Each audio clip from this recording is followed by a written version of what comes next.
how to do an oil change on a first generation Toyota Highlander. This is a 2005 Limited all-wheel drive with the V6 engine.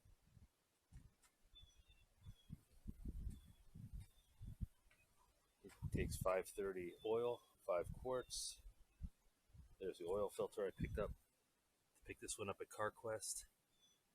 They didn't sell wicks there, or they didn't have any in stock at the time. Otherwise, I would have bought a wicks filter because they seem to have a little more filtration in things I've seen where people cut them open.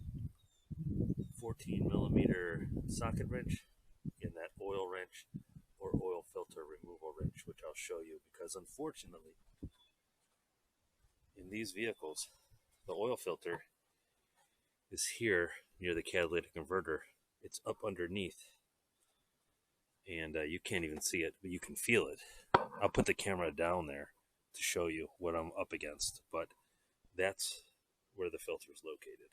And after we drain the oil out of the pan, I'll show you that and why I'm using the wrench that I am.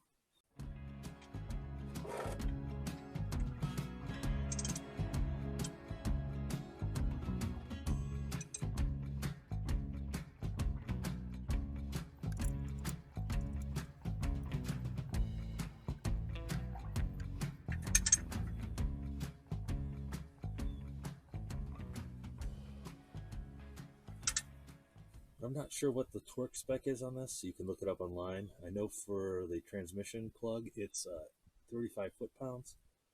I use the method that I didn't make this up, but the German method of good and tight. I change my oil every 5,000 miles on this vehicle. And you don't have to, in my experience, change the oil filter every single oil change. You could go every other oil change and do it every 10,000 miles if you feel comfortable doing that. That said, this vehicle is a good candidate for that because of the difficulty of accessing that filter. I'm going to stick the camera down there and see if I can get a look at it.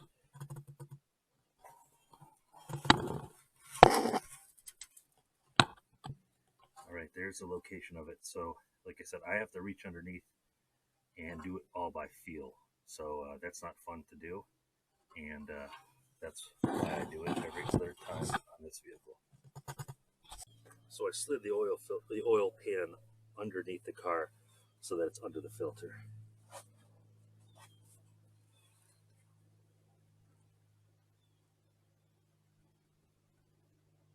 I was hoping I could do it just by hand, but I can't, because even though I put it on just over hand tight, that's why I can't take it off just by hand.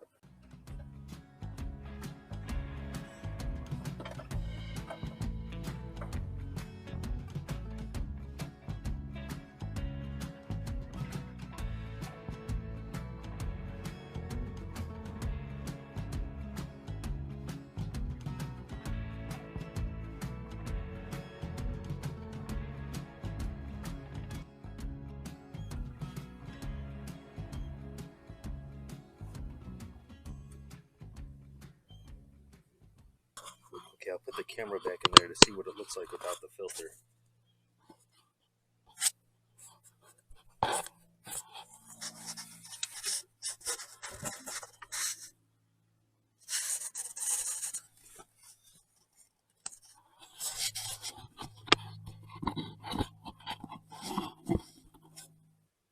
Alright, so it's important to know that this rubber gasket here can be left behind with the old filter. So when you remove the old filter, make sure that the gasket came with it. Secondly, before you put the new one on, you should put a little bit of oil on here to help lubricate the filter upon installation. So I'm gonna use the old oil, put it on my finger, put it in.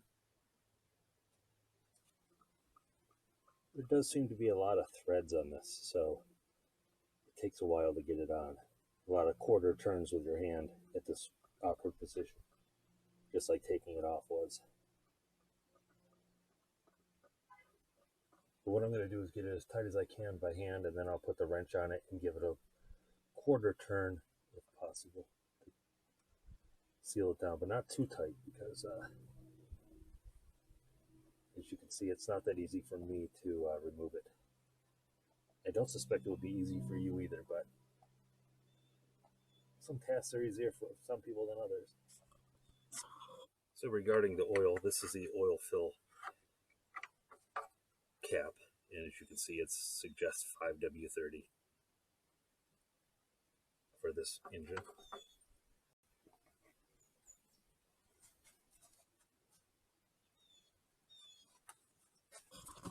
Something that's important to know about this, which I learned the hard way, is if you pour too fast, you'll see the oil come up and come kind of flush with this cover here.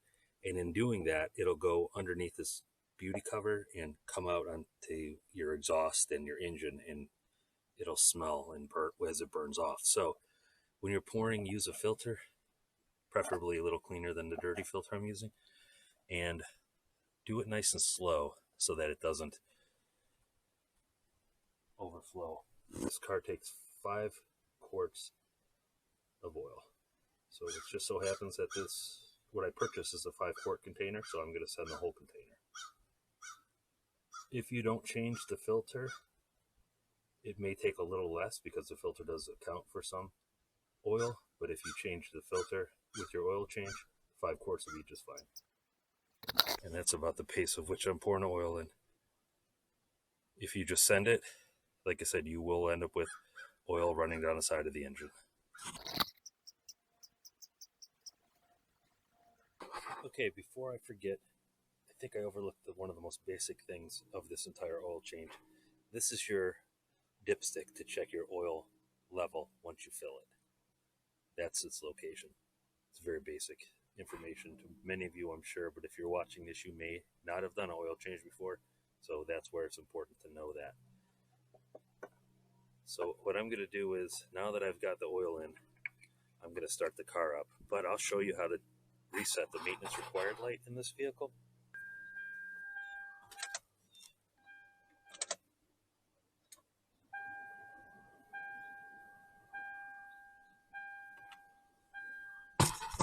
Okay, so my RAV4 is trip A on this 05 Highlander. It's just odometer.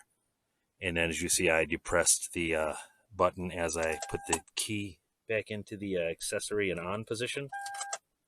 And the dots will come across until they diminish, and then it goes to zeros, and then you've reset the maintenance light. I hope you find this helpful. I tried to make it as quick and to the point because I'm sure that you're watching this because you've got a job to do, and this isn't for an entertaining vlog. So thanks for your time, and best of luck to you. Furthermore, if you want any of the items seen here, I do have links in the bottom to Amazon affiliation, at which you can order the